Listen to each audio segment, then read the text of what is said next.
Chris में प्यारे भाई और बहनों, आज के मनन चिंतन के लिए हम लेंगे। इसके बाद ईसा ने सबों से कहा, जो मेरा अनुसरण करना चाहता है वह आत्मत्याग करे और प्रतिदिन अपना क्रूस उठाकर मेरे पीछे हो ले, क्योंकि जो अपना जीवन सुरक्षित रखना चाहता है वह उसे खो देगा, और जो मेरे कारण अपना जीवन खो देता है वह उसे सुरक्षित रखेगा। मनुष्य को इससे क्या लाभ यदि वह सारा संसार तो प्राप्त कर ले, लेकिन अपना जीवन ही गवा दे या अपना सर्वनाश कर ले। प्यारे भाई और बहनों, जब हम आज के वचन पर मनन चिंतन करते हैं तो राग बुधवार के दूसरे दिन है आज हम यहाँ पर। प्रभु हमसे कहते हैं कि अगर तुम मेरा अनुसरण करना चाहते हो तो अपना क्रूस उठा लो।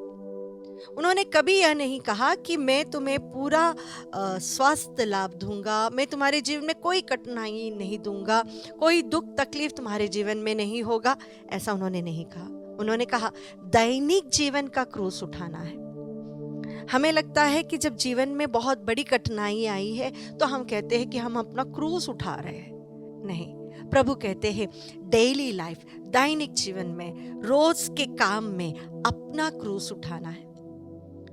जब हम रोज के कार्यों को देखें तो हमारे जीवन में कई बार हमें दुख होता है, तकलीफ होता है, वेदना होती है अपनी इच्छा को छोड़ने के लिए। हम जो चाहते हैं उसे त्यागने के लिए हमें दिक्कत आती है, तकलीफ होती है।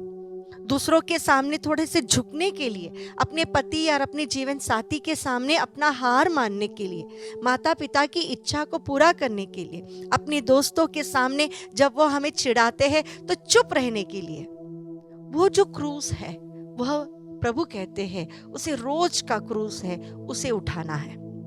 ऐसा नहीं कि जब कैंसर की बीमारी आए या बड़ी बीमारी आए और आपने अपना क्रूस उठाया, नहीं, डेली लाइफ।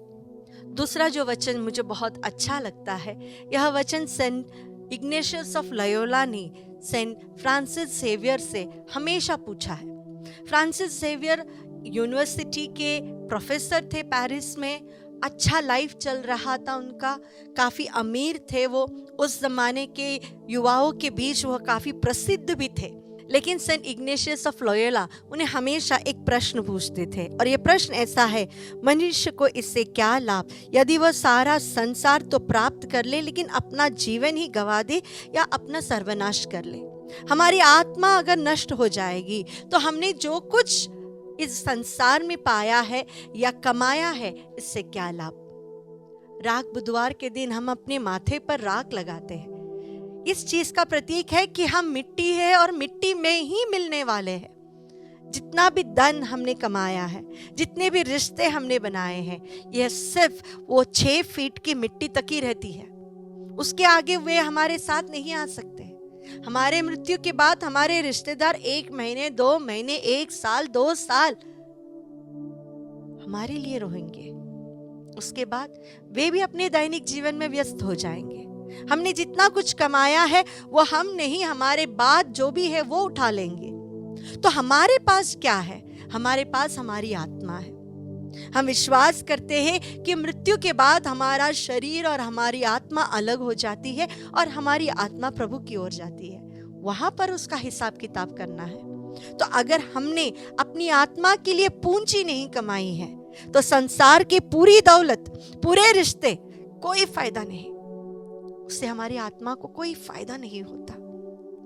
जब 40 के शुरुआती दिन में है हम जांचे कि हमने हमारे जीवन में किस चीज को प्राथमिकता दी है, किस चीज को प्रायोरिटी दी है। रिलेशनशिप्स को, बिजनेस को, हमारे फ्रेंड सर्कल को, लाइफ पार्टनर को, बच्चों को।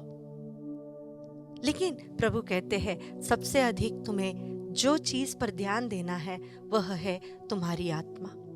जो डेली क्रॉसेस हमारे जीवन में आते हैं, जब लोग हमारे बारे में बुरा बोलते हैं, हम मेहनत करने के बाद भी हम सक्सेसफुल नहीं होते, ये सब हमारे डेली क्रॉसेस है। अगर हम हमारे डेली क्रॉसेस को बहुत अच्छे से, अच्छे मन से प्रभु को समर्पित करते हुए खुशी के साथ स्वीकार करें तो हमारी आत्मा के लिए वह एक पूंजी है।